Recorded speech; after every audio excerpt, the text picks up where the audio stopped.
আসসালামু আলাইকুম রহমতুল্লাহি আবরাকাতু। আমরা ধারাবাহিকভাবে কুরআনুল কারিমের সূরাতুল আল ইমরানের 8 নং আয়াত, শুধু 8 নং আয়াত পর্যন্ত বানান করে সহিহ শুদ্ধ বানান করে শিখেছি। এবার আমরা 9 নং আয়াত সহিহ শুদ্ধ বানান করে শিখব ইনশাআল্লাহ। আর আপনি যদি আমার চ্যানেল নতুন থাকেন অবশ্যই আমার চ্যানেল সাবস্ক্রাইব করে লাইক করে দেবেন। আর আপনি যদি আমার ভিডিওগুলো পার্ট টু পার্ট ধারাবাহিকভাবে দেখেন ইনশাআল্লাহ আপনি যে কোনো কোরআন, এই কালার বোর্ড না, যে কোনো কোরআন সহিহ শুদ্ধ পড়তে পারবেন ইনশাআল্লাহ। কারণ আমি কায়দার সমস্ত মূলনীতি বলে দেই যাতে আপনি যে কোনো কোরআন সহিহ শুদ্ধভাবে পড়তে পারেন, শুধু কালার বোর্ডের জন্য না। আর আপনি যদি বাকারার পার্ট টু পার্ট ভিডিও করে দেখতে চান তাহলে পুরো বাকারা পড়ানো হয়েছে, প্লে লিস্ট আকারে ভিডিওগুলো দেওয়া আছে, সেখানে দেখে নেবেন। আউযু বিল্লাহি মিনাশ শাইতানির রাজিম। বিসমিল্লাহির রহমানির রহিম। এর পূর্বের আয়াত যেটা 8 নং আয়াতটা আমরা পড়েছি সেটাও হলে মোনাজাতের দোয়া, অর্থাৎ হাত তুলে মোনাজাত করার সময় যে দোয়াটা পড়তে হয় এটাও মানে সেটা আমরা 8 নং আয়াতে পড়েছি।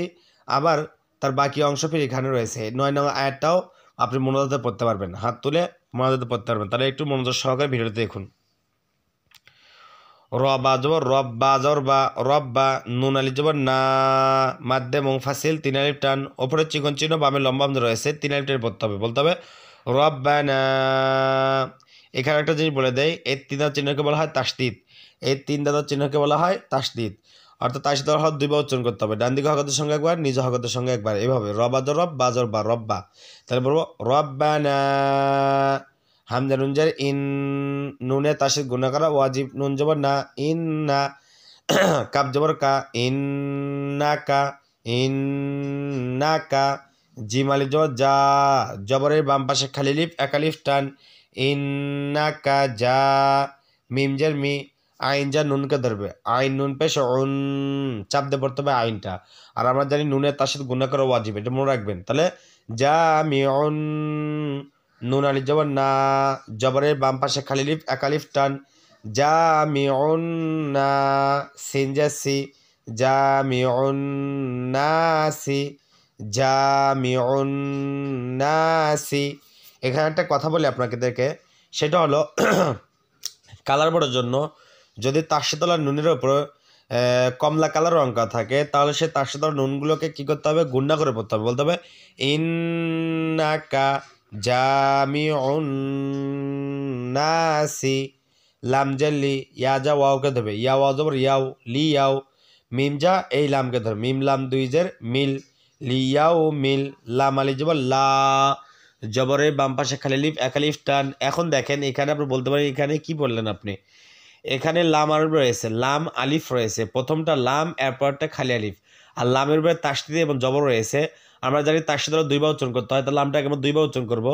আর যেহেতু জবরের বাম পাশে খালি আলিফ রয়েছে তাহলে আমরা এক আলিফ টেনে পড়বো, এইভাবে বলবো লিয়াও মিল্লা, লিয়াও মিল্লা। রজা ইয়াকে দেবে, রয়া যাব রয়, বাজর বা, রয় বা, রয় বা, ফায়াজের ফি, জেরের বাম পাশে জজম লাইয়া, একালিফ টান, ফি, হাজের হি, রয় বা ফি হি, রয় বা ফি হি। এখন যে ওয়াকফ করি তা হারফে সাকিন দেবো, ফিটাকে 3 আলিফ টেনে পড়বো, বলবো রয় বা ফি, লিয়াও মিল্লা, রয় বা ফি, লিয়াও মিল্লা রাইবা ফিহ, রব্বানা ইন্নাকা, বলেন জামিউন নাসি লিয়াউমিল্লা রাইবা ফিহ। হামজা নুন জার ইন, নুনে তাসদীদ গুণা করা ওয়াজিব, অথবা তাসদীদ নুনের উপর কমলা কালার রঙ করা থাকলে তাহলে সেখানে গুণা করে পড়তে হবে, বলতে হবে ইন, নুন লাম জবর নাল, ইন নাল, লাম খারা জবর ল, আল্লাহ শব্দ ডানে জবর থাকার কারণে আল্লাহ শব্দ লামটাকে পুর করে পড়বো, ল, হা জবর হা, ইন্নাল্লাহা, ইন্নাল্লাহা, লাম আলিফ জবর লা, জবরের বাম পাশে খালি আলিফ, একালিফ টান, ইন্নাল্লাহা লা। এখানে দেখেন আল্লাহ শব্দ ডানে জবর থাকার কারণে আল্লাহ শব্দ লামটাকে আমরা পুর করবো, ল, লা না বলবো ল।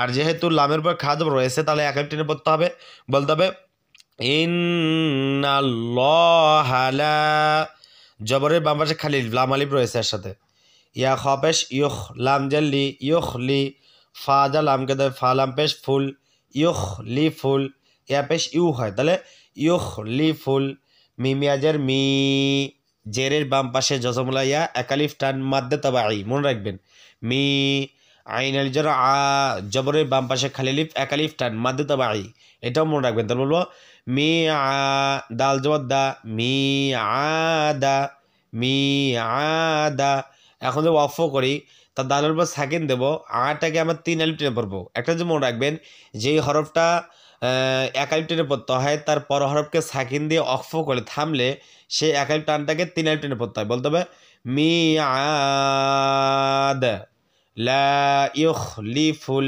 মি আদ আমার সাথে বলেন বলেন ইন্নাল্লাহা লা ইউখলিফুল মিআদ তাহলে এখান থেকে বলি একবার বলেন রব্বানা ইন্নাকা জামিউন নাসি লিয়াউমিল লা রাইবা ফীহি ইন্নাল্লাহা লা ইউখলিফুল মিআদ